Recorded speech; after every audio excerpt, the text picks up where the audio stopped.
तो class 10th history print culture and the modern world, आज इसकी 6ठी क्लास है। अब तक हम लोगों ने ये जाना था कि किस तरीके से चाइना, जापान और कोरिया से वुड ब्लॉक प्रिंटिंग से प्रिंटिंग की शुरुआत हुई और किस तरीके से प्रिंटिंग रिवॉल्यूशन आई और प्रिंटिंग रिवॉल्यूशन के आने के बाद वो क्या क्या बदलाव हुए।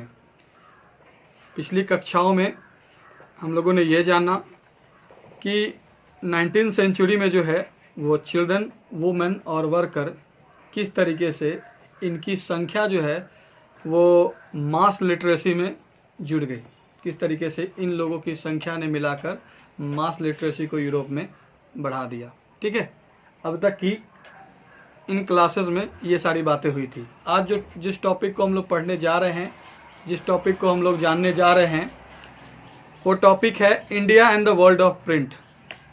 भारत और इसमें जो है वो मुद्रण संसार, इंडिया में प्रिंट के बारे में जो है वो हम लोग जानेंगे कि किस तरीके से इंडिया में कब कैसे आया, प्रिंट का शुरुआत कब कैसे हुआ और इसका असर इंडिया में कैसे पड़ा। ठीक है, let us see when printing began in India and how ideas and information were written before the age of print। तो चलिए हम लोग इस टॉपिक के अंतर्गत देखते हैं कि प्रिंट के युग से पहले, प्रिंट के एज से पहले इंडिया में विचार और सूचना को कैसे लिखा जाता था। कोई आइडिया लिखनी हो कि कोई इन्फॉर्मेशन जो है वो लिख कर संभाल कर रखनी हो, ये कैसे संभाल कर रखा जाता था, इन बातों को अब हम लोग इस टॉपिक के अंतर्गत पढ़ेंगे। India had a very rich and old tradition of handwritten manuscripts in Sanskrit, Arabic, Persian as well as in various vernacular languages. Manuscripts were copied on palm leaves or on handmade paper. Pages were sometimes beautifully illustrated. They would be either placed between wooden covers or sewn together to ensure preservation. Manuscripts continued to be produced till well after the introduction of print down to the late 19th century. India में जो है वो hand written manuscripts की, हाथ से द्वारा लिखी गई जो हस्तलिपियाँ होती हैं, हाथ से लिखकर कैलीग्राफी की मदद से जो प्रिंटिंग करके जो लोग रखते थे पहले, तो इंडिया में जो है वो हैंड रिटन मैन्यूस्क्रिप्ट्स की बहुत ही रिच और ओल्ड ट्रेडिशन रही है, बहुत ही समृद्ध और पुरानी परंपरा रही है। चाहे वो संस्कृत में हो, अरबिक में हो, पर्शियन में हो और भी सारे वर्नैकुलर लैंग्वेजेस में हो। वर्नैकुलर लैंग्वेजेस का मतलब देसी भाषा, स्थानीय भाषा। इंडिया में अभी जो है वो कुल 22 लैंग्वेजेस है, समझे। डायलेक्ट्स कोई 192 के आसपास है, डायलेक्ट्स कंफर्म नहीं है, लेकिन इंडिया में टोटल 22 लैंग्वेजेस हैं। ठीक है, तो इंडिया में जो है वो हैंड रिटन मैन्यूस्क्रिप्ट्स की, चाहे वो संस्कृत में हो, अरेबिक में हो, पर्शियन में हो या और किसी वर्नैकुलर लैंग्वेजेस में हो, इसकी जो है बहुत ही रिच और ओल्ड ट्रेडिशन रही है, धनी और पुरानी सभ्यता रही है, परंपरा रही है। मैन्यूस्क्रिप्ट्स जिसको हस्तलिखित कह लो या पांडुलिपियाँ कह लो। पांडुलिपियाँ हाथ से, मतलब ये बहुत ज़्यादा ये वर्ड हो गया, ये शुद्ध हिंदी हो गया। हैंड रिटन का मतलब क्या हो गया, हाथ से लिखी गई मैन्यूस्क्रिप्ट। तो ये जो मैन्यूस्क्रिप्ट्स हुआ करती थी वो इंडिया में पहले पाम लीव्स पर की जाती थी, तार के पत्तों पर, नारियल पेड़ जैसा जो लंबा होता है तार के पत्तों पर। इनफैक्ट अभी भी आप देखोगे तार के जो पंखे बनाई जाती हैं उस पर कई तरह की चित्रें बनाई जाती हैं और भी कुछ कुछ लिखा जाता है। तो और काफ़ी ज़्यादा दिन तक वो टिकती भी हैं, अगर वो उसको किसी गीले जगह पर आप ना छोड़ो तो उस पर लिखा हुआ जो भी चीज़ है वो आपके पास संभाल कर रखा होता है। तो मैन्यूस्क्रिप्ट्स जो है वो पाम लिप्स पर या हैंडमेड पेपर पर जो है वो लिखी जाती थी और इन पेजेस को, जो पाम ट्रीज पर या हैंडमेड पेपर हुआ करता था, इन पेजेस को बहुत ही सुंदर ढंग से क्या किया जाता था, चित्रकारी करी जाती थी इन पर। और इनको जो है वो दो लकड़ियों को दो ताकों के बीच संभाल कर रखी जाती थी या सिल कर रखी जाती थी, ताकि इनका प्रिजर्वेशन जो है वो किया जा सके। प्रिजर्वेशन का मतलब होता है बचाए रखना, उसको मतलब मिटने ना देना। तो पाम लीव्स पर और हैंडमेड पेपर पर जो मैन्यूस्क्रिप्ट्स लिखी जाती थी, जो चित्रकारी की जाती थी, उनको बचाए रखने के लिए जो है वो दो तख्तों के बीच उसको संभाल कर चाँप करके रखा जाता था या कभी कभी सिल कर भी रखा जाता था ताकि उसको प्रिजर्व करके रखा जा सके। मैन्युस्क्रिप्ट्स जो है, हस्तलिपियाँ जो है, वो पांडुलिपियाँ जो हैं वो प्रिंट के इंडिया में इंट्रोडक्शन के बाद भी चलती रही। मतलब प्रिंट इंडिया में आ चुका था तो भी मैन्युस्क्रिप्ट्स जो है वो अस्तित्व में रही ही, और ये लेट 19th सेंचुरी तक रही। प्रिंट आ गया था इंडिया में, पहले प्रिंट आ चुका था, लेकिन इनके आने के बावजूद भी ये जो पाम लिप्स पर या फिर हैंडमेड जो पेपर हुआ करती थी उस पर लिख कर उसको प्रिजर्व कर कर सिल कर या दो लकड़ियों के बीच में चाँप कर रखने की जो परंपरा है वो चलती रही प्रिंट के आने के बाद भी लेट 19th सेंचुरी तक। Manuscripts, however, were highly expensive and fragile. They had to be handled carefully and they could not be read easily as the script was written in different styles, so manuscripts were not widely used in everyday life. Even though pre-colonial Bengal had developed an extensive network of village primary schools, students very often did not read texts. They only learned to write. Teachers dictated portions of text from memory and students wrote them down. Many thus became literate without ever actually reading any kinds of texts. तो हालांकि manuscripts ऐसे बचा कर रखी जाती थी, लेकिन फिर भी मैन्युस्क्रिप्ट्स जो है वो काफ़ी ज़्यादा महंगी होती थी और फ्रेगाइल हुआ करती थी, क्षण भंगुर, जो आसानी से टूट जाए, मिट जाए, फट जाए। तो बड़ी ज़्यादा क्या होती थी, वो एक्सपेंसिव होती थी और फ्रेगाइल होती थी। उसको बड़े संभाल कर रखने की ज़रूरत थी, मैन्युस्क्रिप्ट्स को बड़े संभाल की रखने की ज़रूरत थी, और इन्हें जो है वो आसानी से पढ़ा नहीं जा सकता था। क्यों नहीं पढ़ा जा सकता था? क्योंकि वो डिफरेंट स्टाइल में लिखी होती थी, राइटिंग के अनुसार हो गया, अलग अलग भाषाओं में लिखी होती थी। सो मैन्युस्क्रिप्ट्स जो है वो ज़्यादातर डे टू डे लाइफ में इस्तेमाल नहीं होता था। इवन उन्होंने एक एग्जाम्पल के तौर पर इस आपको बताया गया है कि प्री कॉलोनियल बंगाल में जब कॉलोनी के आने से पहले जो गाँव में जो प्राइमरी स्कूल का जो एक बहुत बड़ा नेटवर्क था, वहाँ पर स्टूडेंट्स जो हैं वो किताबें नहीं पढ़ा करते थे। स्टूडेंट्स जो है वो क्या नहीं करा करते थे, किताबें नहीं पढ़ा करते थे, बस वो केवल लिखना सीखते थे। टीचर्स भी किताबों को देखकर शायद ही पढ़ाते थे। टीचर्स क्या करते थे, वो बच्चों को लिखना ही सिखाते थे, डिक्टेट करते थे, लिखवाते थे अपनी मेमोरी के अनुसार, जो उन्होंने सीख रखा है उनके अनुसार उन्होंने लिखवाया। और बच्चे जो भी हैं वो उन्हीं चीज़ों को उन्होंने जो बोर्ड पर लिखवाया या जो भी किया उनको वो क्या करते थे, राइट डाउन करते थे, लिखते थे। इसी तरीके से कई सारे बच्चे जो हैं वो बिना किताब पढ़े जो है वो पढ़ लिख लिए। बस समझ आया? बिना किसी किताब के टीचर्स की मेमोरी जो उन्होंने पढ़ रखा है उस चीज़ को उन्होंने क्या किया, उनके समक्ष रखा, और उन्हीं की मदद से जो है वो बच्चे पढ़ने लगे। ठीक है, कोई दिक्कत नहीं। Print comes to India. अब प्रिंट का इंडिया में आगमन। ठीक है, प्रिंट जो है वो इंडिया में कब आया, कैसे आया, उसका क्या असर पड़ा, अब जानेंगे। The printing press first came to Goa with Portuguese missionaries in the mid 16th century. पिछले अभी थोड़ी देर पहले हम लोगों ने जाना कि 19th सेंचुरी तक ये है मैन्युस्क्रिप्ट्स का सिलसिला चलता रहा, फ्रेगाइल या कुछ भी होने के बावजूद भी ये चलता रहा। और इंडिया में कब आ गया था printing press? Mid 16th century में ही आ गया था। और लाया कौन था? पोर्तुगीज मिशनरीज, पुर्तगाली धर्म प्रचारक। तो प्रिंटिंग प्रेस जो है वो पहले गोवा में आया और लाया किसने? पोर्तुगीज मिशनरीज ने लाया। कब लाया? तो मिड 16th सेंचुरी में वो लोग लाए। Jesuit priest learn Konkani and printed several tracts. अब जेस्यूट प्रिस्ट जो हुआ करते थे, प्रिस्ट पादरी को कहते हैं जो चर्चेस वगैरह में रहते हैं, तो जेस्यूट अभी भी गोवा में ज़्यादातर क्रिश्चियन ही लोग हैं। ठीक है, तो जेस्यूट प्रिस्ट जो है उन्होंने कोनकानी लैंग्वेज सीखी और कई सारी किताबें छापी, कई सारी जो है वो किताबें उन्होंने छापी। बाई 1674, अब यहाँ से थोड़ा सा कहानी टाइप है नहीं, तो आपको लाइन बाय लाइन ध्यान से सुनना पड़ेगा। इवन मेमोरी में रखने के लिए आपको बार बार ये पढ़ना पड़ेगा। ठीक है, दरअसल ज़्यादातर जहाँ ईस्वी आने लगता है तो आपकी क्लास जो है थोड़ी सी बोरिंग हो जाती है, आपको लगता है कि अरे ये क्या हो रहा है। ठीक है, इसलिए बार बार आपको पढ़ने की ज़रूरत है। तो खैर, तो प्रिंटिंग प्रेस जो है वो गोवा में कब आया? मिड 16th सेंचुरी में आया। किसके साथ आया? तो पोर्तुगीज मिशनरीज के साथ आया।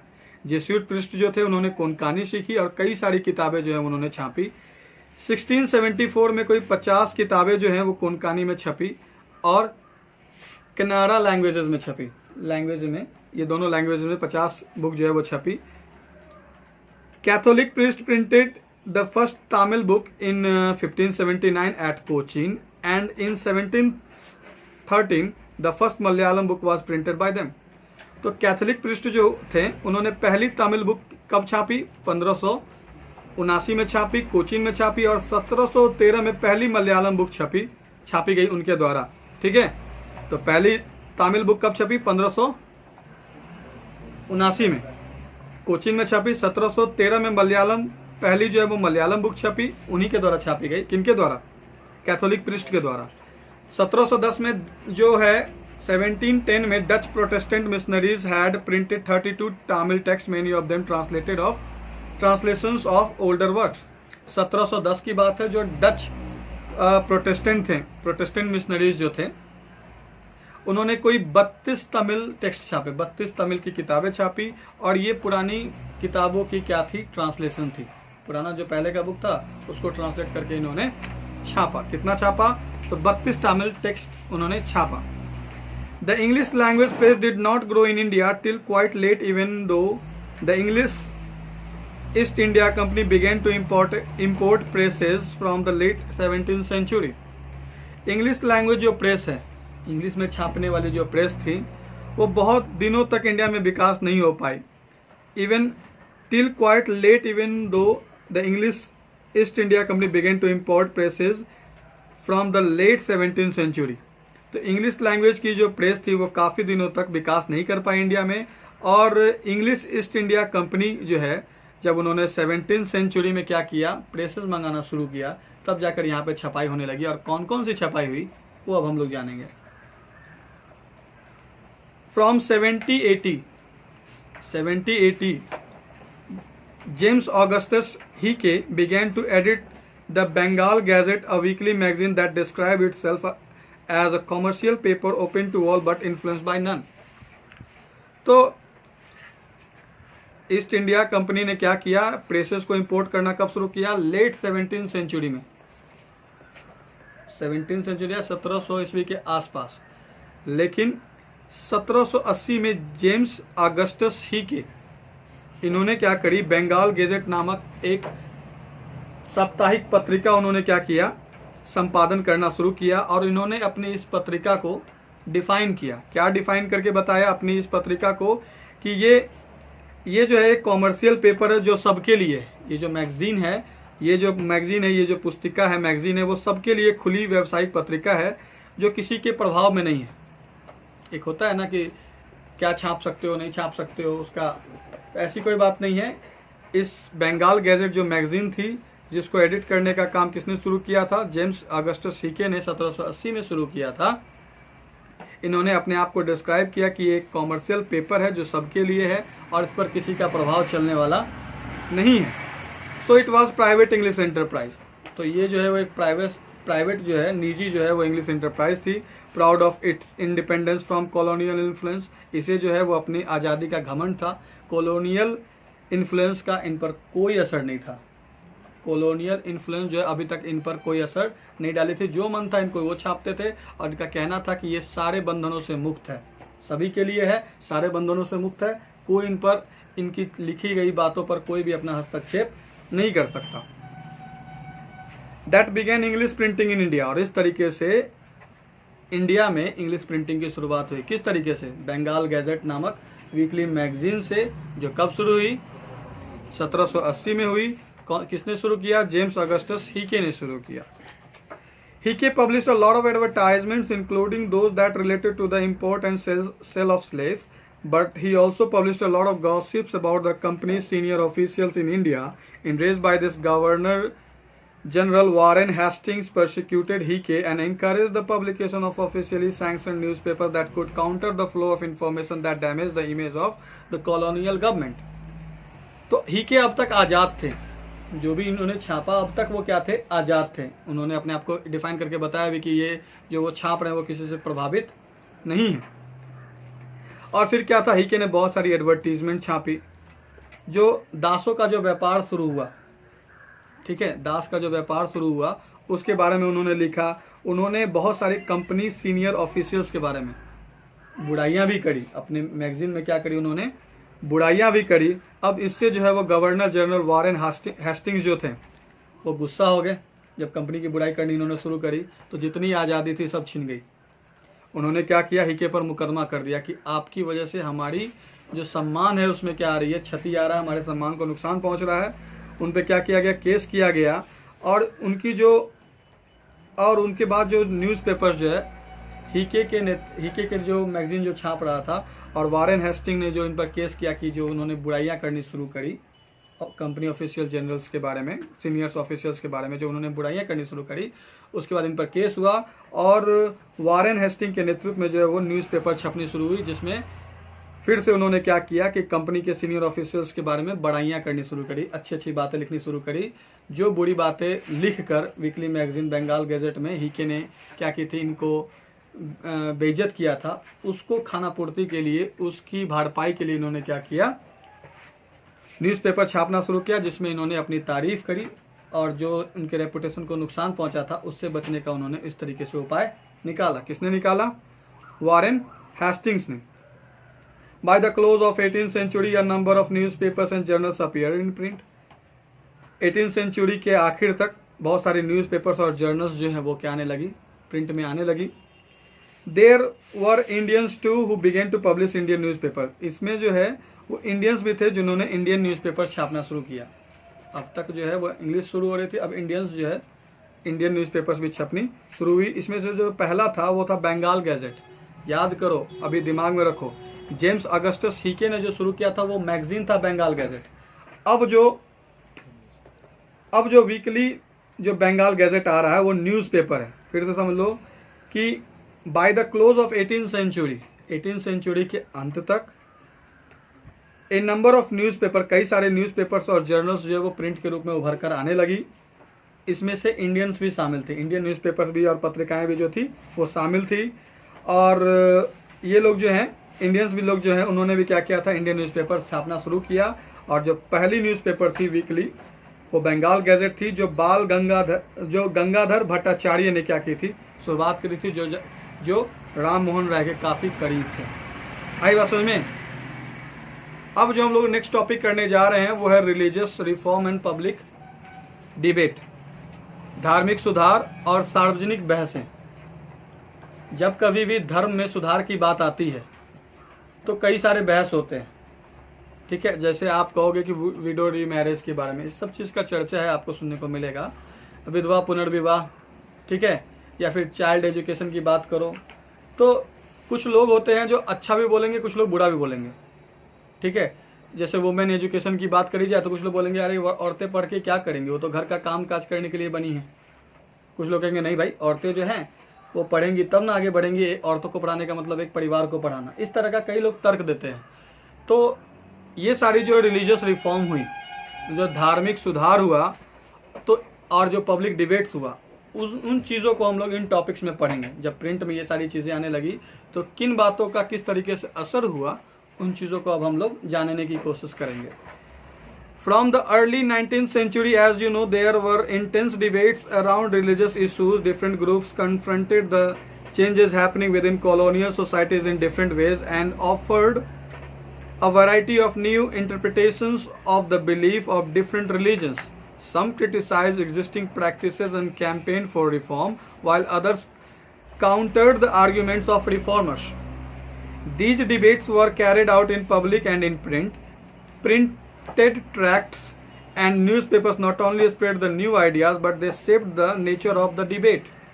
A wider public could now participate in these public discussions and express their views. New ideas emerged through these classes of opinions. तो शुरुआती 19th सेंचुरी से जो धार्मिक मुद्दों थे, धार्मिक मुद्दा जो था, कोई भी धार्मिक मुद्दा जो था उस पर जो है वो बहस का बाजार थोड़ा गर्म हो गया, बहसा बहसी ज़्यादा होने लगी। क्यों ज़्यादा होने लगी?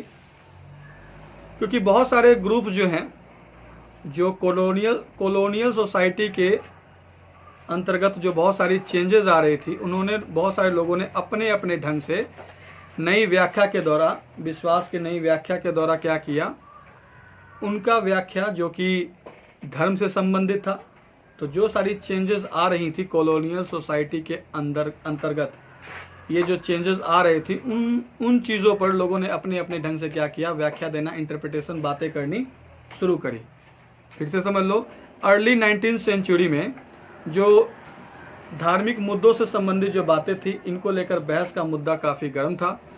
बहुत सारे जो अलग अलग ग्रुप्स के लोग थे, जो परिवर्तन कॉलोनियल सोसाइटी के अंतर्गत आ रहा था, इन लोगों ने अलग अलग ढंग से अपनी नई नई व्याख्या और विश्वास के जरिए जो है अपना अपना मंतव्य रखना शुरू किया।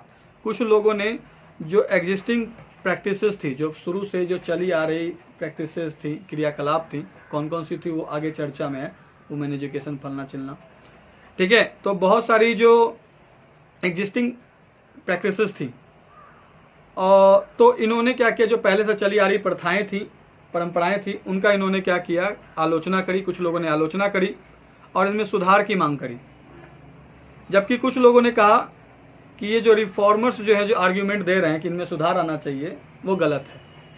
जो सामाजिक परंपरा है उसको रहने दो, ठीक है। फिर क्या था, ये जो डिबेट्स हुई, जो रिफॉर्मर्स थे वो सुधार लाना चाहते थे, जो पुराने ख्याल के लोग थे वो चाहते थे कि नहीं, जो जैसा चल रहा है वो चलने दे। तो इन दोनों के विचारों में जो परिवर्तन आया, इन दोनों ने अपने अपने विचारों को क्या किया, प्रिंट के माध्यम से पब्लिक में उजागर किया, पब्लिक में लाया। प्रिंटेड ट्रैक्ट्स एंड न्यूज़पेपर्स, ये जो छपी हुई किताबें थी और जो न्यूज़पेपर थी, इन्होंने न केवल नए नए आइडियाज़ के बारे में छापा, बल्कि डिबेट को एक क्या दिया, रूप दिया, आकार दिया। अब जो है वो ज़्यादा से ज़्यादा लोग जो है वो इस तरह के पब्लिक डिस्कशंस में पार्टिसिपेट कर सकते थे, अपने आइडियाज़ को दे सकते थे, और इस तरीके से ओपिनियन की क्लासेस के मतांतर के आधार पर जो है वो नई नई विचारधाराएं जो है वो प्रकट होकर आईं, ठीक है। अब कहने का मतलब ये है कि अर्ली 19th सेंचुरी में धार्मिक मुद्दों से संबंधित बहस का बाजार गर्म था। कुछ लोग जो है जो कॉलोनियल सोसाइटी में जो चेंजेस आ रहे थे उसका वो लोग विरोध कर रहे थे, कुछ लोग सपोर्ट कर रहे थे। कुछ लोग जो है वो रिलीजियस बिलीफ्स के आधार पर, जो पुरानी परंपराएं थी, पुराना विश्वास था, धार्मिक विश्वास था, उसमें लोग बदलाव की मांग कर रहे थे, अलग अलग ढंग से अपना तर्क दे रहे थे। और कुछ लोग कहते थे कि नहीं, जो एग्जिस्टिंग है वो वही सही है। तो इन सारी जो वाद विवाद हुई, आप कहते हो कि वुमेन एजुकेशन सही है, तो कैसे सही है उसको आपने अपने ढंग से प्रूव किया, और जो लोग कहते हैं कि नहीं वुमेन एजुकेशन गलत है, तो उन्होंने अपने ढंग से क्या किया, उन चीज़ों को प्रस्तुत किया। प्रिंट के माध्यम से, पत्रिकाओं के माध्यम से ये सारी चीज़ें बाजार में आईं और ज़्यादा से ज़्यादा लोगों तक पहुंची, और इन विचारों का जो अंतर होता था, इससे लोगों को क्या मिला, सोचने का एक नया ढंग मिला। This was a time of intense controversies between social and religious reformers and the Hindu orthodoxy over matters like widow emulations, monotheism, Brahminical priesthood, and idolatry. In Bengal, as the debate developed, tracts and newspaper proliferated, calculating a variety of arguments to reach a wider audience. The ideas were printed in the everyday spoken language of ordinary people. Ram Mohan Rai published the Sambad Kaumudi from 1821, and the Hindu Orthodoxy commissioned Samachar Chandrika to oppose his opinions. From 1822, two Persian newspapers were published, Jame Jahan Nama and Samsul Akhbar. In the same year, the Gujarati newspaper, the Bombay Samachar, made its appearance. तो अब जो ये समय था, कौन सा समय, early 19th century का जो समय था, ठीक है, जब लोग बात कर रहे थे, आपस में विचार विमर्श कर रहे थे, बहसा बहसी कर रहे थे कि जो रिलीजियस बिलीफ्स है और जो चेंजेस आ रही हैं कॉलोनियल सोसाइटीज़ के अंतर्गत, वो बदलना चाहिए। कुछ लोग कहते हैं नहीं बदलना चाहिए, और ये सारी चीज़ें जो प्रिंट में आ रही थी, तो ये ऐसा समय था जब सोशल और रिलीजियस रिफॉर्मर की बातों को और हिंदू ऑर्थोडॉक्सी का मतलब होता है, हिंदू ऑर्थोडॉक्सी का मतलब होता है पुरानी विचारधाराओं को मानने वाले, हिंदुत्व की पुरानी विचारधाराओं को मानने वाले।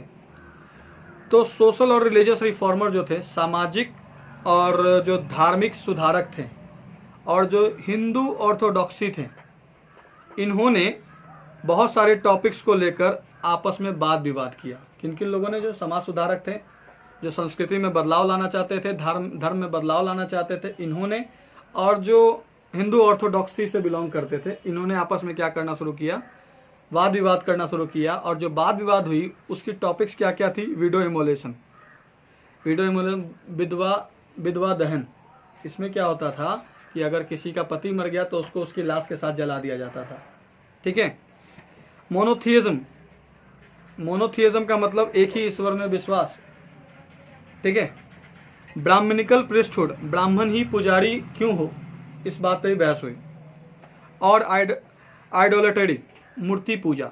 इन सारी बातों को लेकर, इन 4-5 बिंदुओं, और भी कई सारी होंगी, इन 4-5 बिंदुओं को लेकर जो है बहसा बहसी का बाजार गर्म हुआ। किनके बीच, सोशल और रिलीजियस रिफॉर्मर्स के बीच और हिंदू ऑर्थोडॉक्सी के बीच।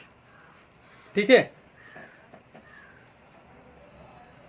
और जैसे जैसे डिबेट डेवलप हुआ बंगाल में, बंगाल की बात शुरू हो रही है क्योंकि कॉलोनीज वहीं पर स्थापित हुई थी और वहीं पे चेंजेस आ रहे थे, तो इन सारी टॉपिक्स को लेकर वहीं पे बाजारों में, चाहे कोलकाता में, चाहे और भी जगहों पर, इन सब टॉपिक्स को लेकर जो है वो वाद विवाद का मुद्दा गर्म था। लोग आपस में क्या कर रहे थे, ओपिनियन का क्लैश हो रहा था, उनमें विचार में जो है वो क्या हो रहा था, अलग अलग विचार के लोगों ने अपना अलग अलग विचार दिया। कुछ लोग सुधार के फेवर में थे, कुछ लोग एग्जिस्टिंग प्रैक्टिसेस के फेवर में थे। तो ये सारी चीज़ें जब बंगाल में डिबेट जो है वो डेवलप हुई इन सारी चीज़ों से रिलेटेड, तो किताबें और न्यूज़पेपर्स जो है, इन सारी आर्ग्यूमेंट से भरी पड़ी जो किताबें हैं और इन सारी बहसा बहसी से जो भरी पड़ी किताबें और न्यूज़पेपर जो है वो उसकी संख्या में क्या हुई, तीव्रता आई, बढ़ गई उसकी संख्या। ज़्यादा से ज़्यादा ऑडियंस तक पहुंचने के लिए आइडियाज़ को जो है वो हर दिन वहाँ की जो डेली लैंग्वेज होती थी, लोगों की जो डेली लैंग्वेज होती थी, उन लैंग्वेजेस में जो है वो छापना शुरू किया गया। राम मोहन रॉय ने संवाद कौमुदी छापी। राम मोहन रॉय सामाजिक सुधारक थे। ठीक है। राम मोहन रॉय उन लोगों में से थे जो सोशल और रिलीजियस रिफॉर्मर में आते थे और वो जो है वो सामाजिक और धार्मिक परिवर्तन लाना चाहते थे, धर्म में सुधार लाना चाहते थे, समाज में सुधार लाना चाहते थे। तो इन्होंने क्यों सुधार लाना चाहते थे, इन्होंने अपना तर्क दिया। संवाद कौमुदी नामक जो है वो न्यूज़पेपर और पत्रिका में ये जो है 1821 में छपी थी। और हिंदू ऑर्थोडॉक्सी ने राम मोहन रॉय की बातों का खंडन करने के लिए, वो रिफॉर्म की बात कर रहे थे, सुधार की बात कर रहे थे, बदलाव की बात कर रहे थे, और हिंदू ऑर्थोडॉक्सी ने समाचार चंद्रिका जो है वो निकाली अपने विचार को व्यक्त करने के लिए, क्योंकि हिंदू ऑर्थोडॉक्सी नहीं चाहती थी कि परिवर्तन हो। राम मोहन राय जैसे सामाजिक और धार्मिक सुधारक थे जो चाहते थे कि बदलाव हो। तो राम मोहन रॉय ने क्या किया, संवाद कौमुदी पब्लिश कराई, और हिंदू ऑर्थोडॉक्सी ने क्या करी, समाचार चंद्रिका पब्लिश कराई, ताकि विचारों को क्या किया जा सके, लोगों तक पहुंचाया जा सके। दोनों अपने अपने ढंग से कैसे सही हैं, अपना अपना तर्क देकर दोनों ने क्या किया, ये दोनों चीज़ें छपवाईं। उसके अलावा 1822 से 1822 से जो 2 पर्शियन न्यूज़पेपर्स है वो भी पब्लिश होने लगी, जिसमें जामे जहान नामा और शमसुल अखबार आता है। 1822 में ये दोनों अखबार जो है वो फेमस हुई। और उसी साल गुजराती न्यूज़पेपर जो है बॉम्बे समाचार, उसने भी जो है वो अपना अपीयरेंस मार्केट में प्रस्तुत किया। In North India the ulama were deeply anxious about the collapse of Muslim dynasties.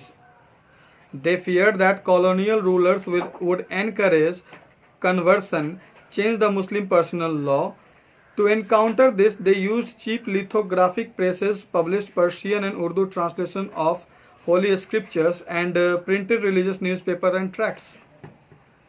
North India में जो उलामा है, उलामा ग्रुप ऑफ कम्युनिटी का नाम है, उलामा जो है वो बड़े चिंतित थे। क्यों चिंतित थे कि मुस्लिम राजवंशों का अंत हो रहा था, मुस्लिम राजवंशों के पतन की बात हो रही थी, तो इसको लेकर वो बड़े चिंतित थे। उनको डर था कि कॉलोनियल रूलर्स जो हैं वो कहीं उनका धर्म परिवर्तन ना करा दें, उनका जो मुस्लिम पर्सनल लॉ है उनको ना बदल दें। तो इन चीज़ों को काउंटर करने के लिए जो उन्होंने कोशिश करी मुस्लिम पर्सनल लॉ को बदलने की, धर्मांतर करने की, जो उन्होंने कोशिश करी या कोशिश करना चाहते थे, इसका सामना करने के लिए उन्होंने लिथोग्राफिक प्रेस जो है वो सस्ती किस्म की लिथोग्राफिक प्रेस का क्या किया, इस्तेमाल किया। और पर्शियन और उर्दू ट्रांसलेशन, उर्दू धार्मिक किताबों का पर्शियन और उर्दू में क्या किया, इन्होंने किताबें छपवानी शुरू करी। प्रिंटेड रिलीजियस न्यूज़पेपर्स और किताबें उन्होंने क्या करी, छपवानी शुरू करी। The Deoband seminary founded in 1867 publish thousands of fatwas telling Muslim readers how to conduct themselves in their everyday life and explaining the meanings of Islamic doctrine। जो देवबंद सेमिनारी था, ग्रुप का नाम है, तो जो देवबंदी सेमिनारी था जिसकी स्थापना 1867 में हुई थी, इन्होंने हजारों हजार की संख्या में फतवा जारी किया। फतवा जो है वो इस्लामिक से जुड़ा हुआ होता है। जो फतवा जो है उसमें आगे बता रहा है कि जो देवबंदी सेमिनारी है जिसकी स्थापना 1867 में हुई, इन्होंने हजारों हजार की संख्या में फतवा जारी किया। ये फतवा जो होता था इसमें ये बातें लिखी होती थी कि किस तरीके से एवरीडे लाइफ में, प्रतिदिन की ज़िंदगी में मुस्लिम लोगों को किस तरीके से व्यवहार करना चाहिए, है ना, किस तरीके से इस्लामिक सिद्धांतों के मायने होते हैं, इस्लामिक सिद्धांत क्या मायने रखता है, उसका क्या वैल्यू है मुस्लिम लोगों के लिए। इन बातों को फतवा के थ्रू जो है वो सेमिनारी, देवबंद सेमिनारी ने क्या किया, फतवा के थ्रू लोगों तक, मुस्लिम रीडर्स तक पहुंचाने का काम किया, ताकि उनमें जो अपने धर्म के प्रति इज्जत बढ़े, अपने सिद्धांतों को वो समझ सकें। और जो कॉलोनियल इन्फ्लुएंस था, धर्मांतर कराने की जो वो लोग बात करा रहे थे, या मुस्लिम पर्सनल लॉ को वो हटाने की बात कर रहे थे, इसका वो लोग सामना कर सके। अपने अस्तित्व को बचाए रखने के लिए उन्होंने ऐसा किया। All through the 19th century a number of Muslim sects and seminaries appeared। पूरे 19th century तक मुस्लिम संप्रदाय और सेमिनारी जो है वो पैदा होते रहे, each with a different interpretation of it. और हर लोग अपनी अपनी अलग अलग विश्वास, अपने अपने फतवे के साथ सामने आते रहे। Each keen to enlarging its following and encounter the influence of its opponents. हर लोग जो है वो अपनी फॉलोइंग बढ़ाना चाहते थे, ज़्यादा से ज़्यादा लोगों को अपने में जोड़ना चाहते थे। और जो अपोनेंट्स हैं, कौन अपोनेंट्स, कॉलोनियल ऑफिशियल्स, इनको क्या करते, इनके प्रभाव को कम करने के लिए, इनके प्रभाव का सामना करने के लिए जो है ये लोग सामने आते रहे, अपने संप्रदाय के लोगों को बढ़ाना चाहते थे। और इनका सामना करने के लिए इन्होंने फतवा वतवा ये सब जारी करना शुरू किया, जिससे कि मुस्लिम रीडर्स में अपने जो धार्मिक स्क्रिप्चर्स हैं उनके प्रति सम्मान बढ़े, और जो उनके जो सिद्धांत हैं उनकी वो लोग कद्र कर सकें। Urdu print help them conduct their battles in public. और इस तरीके से उर्दू प्रिंट की जो शुरुआत हुई, जो देवबंदी सेमिनारी ने 1867 से शुरू करी, उर्दू प्रिंट ने जो है वो इस तरीके से बैटल्स को पब्लिक में लाने का काम किया। जो युद्ध चल रहा था, है ना, अपने अस्तित्व को बचाए रखने के लिए, अपने सिद्धांत की महत्व को मुस्लिम वर्गों में बनाए रखने के लिए उर्दू प्रिंट जो है वो पब्लिक में इस तरीके से बहस के माध्यम से आता रहा। कोई दिक्कत? Among Hindus too, print encouraged the reading of religious texts, especially in the vernacular languages. The first printed edition of the Ramcharitramanas of Tulsidas, a 16th century text, came out from Calcutta in 1810. By the mid-19th century, cheap lithographic editions flooded North Indian markets. From the 1880s, the Naval Kishore Press at Lucknow and the Sri Venkateswar Press in Bombay published numerous religious texts in vernacular. In their printed and portable forms, these could be read easily by the faithful at any place and time. They could also be read out to large groups of illiterate men and women.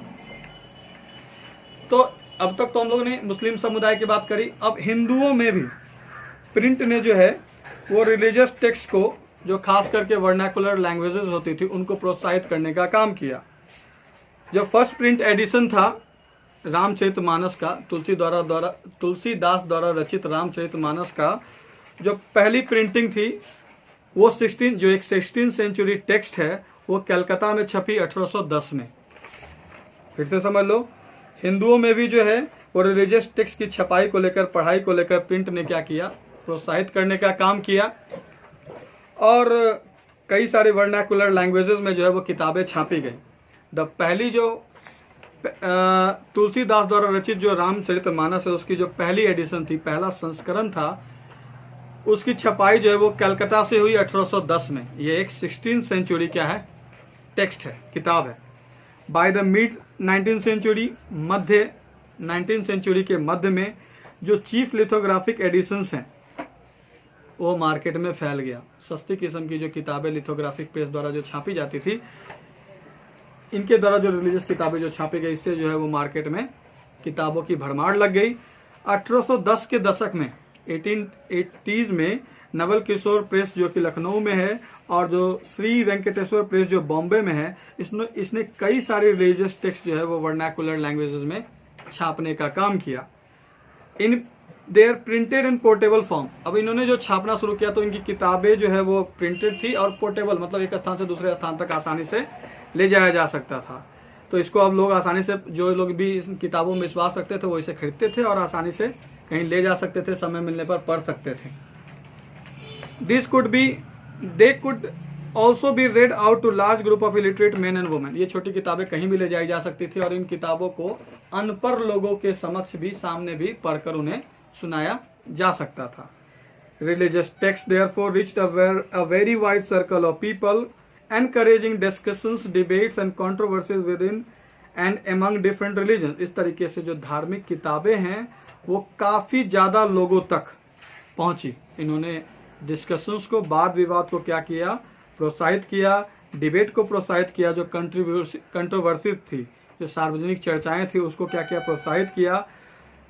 जो अलग अलग धर्मों के बीच जो discussions, debates और controversies हुआ करती थी रिलीजियस टेक्स्ट को लेकर, रिलीजियस बातों को लेकर, रिलीजियस टेक्स्ट के माध्यम से ये सारी बातें जो है वो लोगों तक, ज़्यादा से ज़्यादा लोगों तक पहुंचने का काम शुरू किया। और इनको पहुंचाने का काम किसने शुरू किया? इन सारे प्रेसेज हैं, जैसे नवल किशोर प्रेस और श्री वेंकटेश्वर प्रेस ने सब काम क्या शुरू किया। इस तरीके से print did not only stimulate the public conflicting opinions amongst communities, but it also connected communities and people in different parts of India. Newspapers conveyed news from one place to another, creating pan-India identities. तो इस तरीके से print ने केवल publication को ही नहीं सक्रिय किया, लोगों की विचारधाराओं को कम्युनिटीज तक पहुंचाया। इसने बहुत सारे लोगों के, जो इंडिया के अलग अलग हिस्सों में रह रहे थे, इन किताबों के माध्यम से, इन प्रिंट्स के माध्यम से लोग एक इकट्ठा हुए हैं और विभिन्न हिस्सों को मिलाकर पूरे देश में को जो है वो विभिन्न समुदाय के लोगों को मिलाकर पूरे देश को उन्होंने जोड़ने का काम किया। इन किताबों ने क्या किया, पूरे देश में जो अलग अलग समुदाय के लोग जो अलग अलग हिस्सों में रह रहे थे, इन प्रिंट ने सबको एक साथ जोड़ने का काम, सबको एक विचारधारा के अनुसार सोचने का काम, धार्मिक परंपराओं को पहुंचाने का काम जो है इन्होंने प्रिंट के माध्यम से किया। इन प्रेसेस में जो है वो किसका किसका ज़्यादा योगदान रहा? नवल किशोर प्रेस लखनऊ का और श्री वेंकटेश्वर प्रेस बॉम्बे का। उसके बाद भी कई सारी प्रेसेस आई होंगी, ठीक है। तो इस तरीके से हम लोगों ने जाना कि किस तरीके से धार्मिक बदलाव को लेकर पब्लिक डिबेटें हुई और ये लोगों तक कैसे पहुंची, किस तरीके से ये धार्मिक बदलाव संबंधी जो वाद विवाद है, उस केवल वाद विवाद कहीं ओपिनियन ही नहीं क्रिएट किया इन्होंने, केवल ओपिनियन ही नहीं पहुंची, बल्कि सब देश, जिस देश में भी अलग अलग हिस्सों में जो धर्म के लोग रह रहे थे, इनको एक करने का काम भी इन्होंने किया, ठीक है। तो इस लेक्चर में इतना ही, आप लोग रिवाइज करो, कोई दिक्कत है तो बताओ।